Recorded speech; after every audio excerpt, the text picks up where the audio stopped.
Hello everybody, it's Star Raptor here. Welcome to my spoiler-filled reviews for Star Wars Rebels Season 4 episodes, Episode 7, Kindred, and Episode 8, Crawler Commanders. So, Kindred has the Rebels trying to extract the hyperdrive from that TIE Defender. In order for them to get the information back to the Rebellion, they're going to need a hyperdrive in their U-Wing, which has been damaged. So, we have Zeb and we have Ezra and Ryder Azadi and all of them trying to go and extract that thing. And in the meantime, the Empire shows up along with the assassin that Grand Admiral hires. His name is Rukh, right? So you have this character who is new to us in canon, but it has actually been established in the Legends universe, so it's kind of cool seeing him. So basically what happens is you have Hera who has to actually get out of there, and the Rebels have to buy her time by holding off Rukh and the rest of the Empire. And Hera does successfully get back to the Rebels on Yavin 4. Meanwhile, the rest of the Rebels are still stuck there on Lothal, and they are fortunately aided by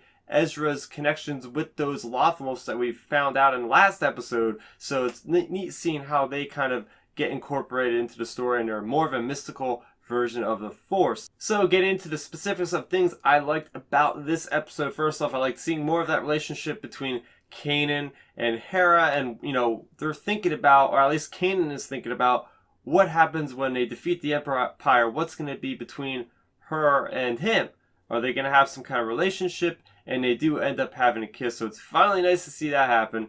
And another big part of this episode I want to talk more about is the character of Rukh. As I mentioned, he was introduced in Legends. He was the assassin of Thrawn there, and now we're going to have Thrawn hiring him again as an assassin to explore what's going on with the Rebels. And I love the way he looks. I love the way he sounds. He's actually voiced by Warwick Davis, who voices lots of characters in Star Wars and Star Wars animation. And just the way he moves, he's kind of like an animalistic kind of approach where he's like on all fours. He's got this awesome kind of General Grievous-esque type of stun staff baton thing, and he was really good in combat. Like, he's taken on, both Ezra and his buddy there and just kicking the crap out of them. And he's resourceful. He's got that little tracker he was able to shoot down on a speeder for the Empire to come in later on.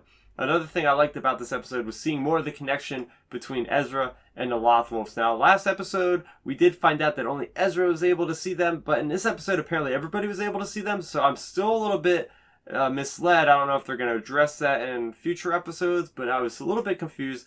But it was cool seeing another kind of creature similar to the Bendu. As Dave Filoni said, these are more like the Bendu kind of, but they also reminded me a bit of the space whales in that they are actually able to create like some kind of portal. It looked reminiscent of, the light speed hyperspace, and you see it in Ezra's eyes, which was a really cool kind of thing there. So I did like seeing the wolves and how they came to fruition for the rest of the Rebels. And finally, one last thing I enjoyed was a certain quote put out there by Kanan, who was actually talking about, there's something a lot more sinister going on with the Empire that isn't just with the TIE Defender Elite program. There's something else going on there. Now, shifting gears into Crawler Commanders, this picks up obviously right after this episode. This season has been doing a great job of each episode kind of building on top of each other. It's almost like a Netflix kind of formatted show rather than episodic that we were used to for previous seasons of the series.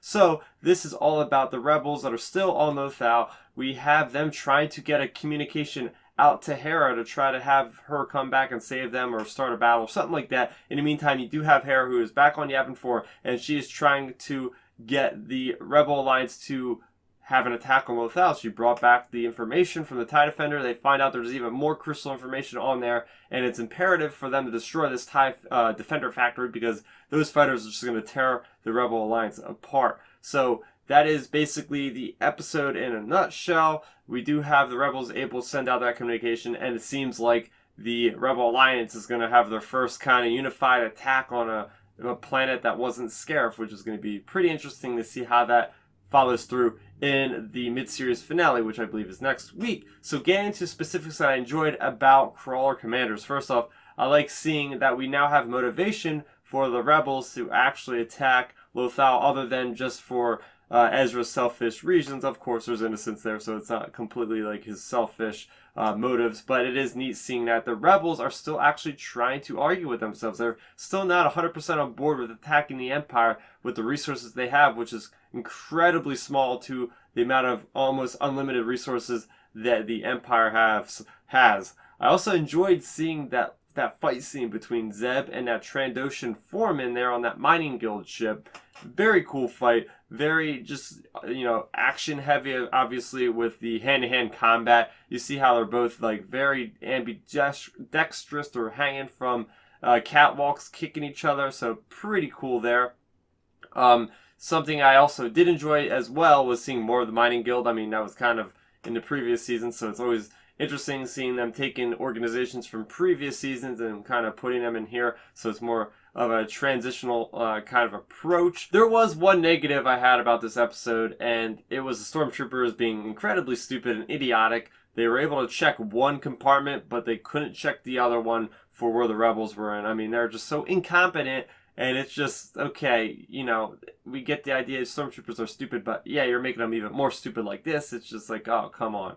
Okay, so after watching this episode, I do have a theory. So we know that Hera and Chopper are now at Yavin 4, while the rest of the Rebels crew is there on Lothal. So I'm thinking maybe that Hera and Chopper will never actually see the Rebel crew again. And this is why we see Hera there in Rogue One and in Return of the Jedi if you watch Forces of Destiny.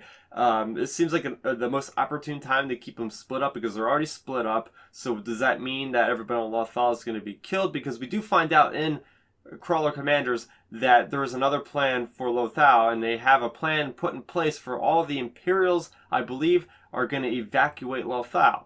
Now that has me thinking, the only time they've ever done that was on Jeddah, and they completely vaporized the planet with the Star Destroyer. So are they going to do that or at least they're thinking about doing that for Lothal? That's something interesting. But yeah, I mean, this could be an exit for Hera and Chopper from the rest of the group. And if you remember from the episode Kindred, we have that goodbye kiss from Kanan and Hera, and they've been building up to that kiss for a long time now. So I think it's as good a time as any for them to split up. I really hope that doesn't happen, but I could see how it could be a way to transition them out of that. So that's going to do it for these reviews of both episode 7 Kindred and episode 8 Crawler Commanders. And as I mentioned, next week we have episode 9, which is titled Rebel Assault. Now, I think that's a 30-minute episode, but I hope it's an hour-long episode because I feel like there's so many things to tie up, although this is only the mid-season and we're going to wait a couple months after that. But I want to know what you guys thought of both of these episodes. Let me know in that comment section below. What are you thinking about Rebel Season 4 as a whole? Let's talk about it.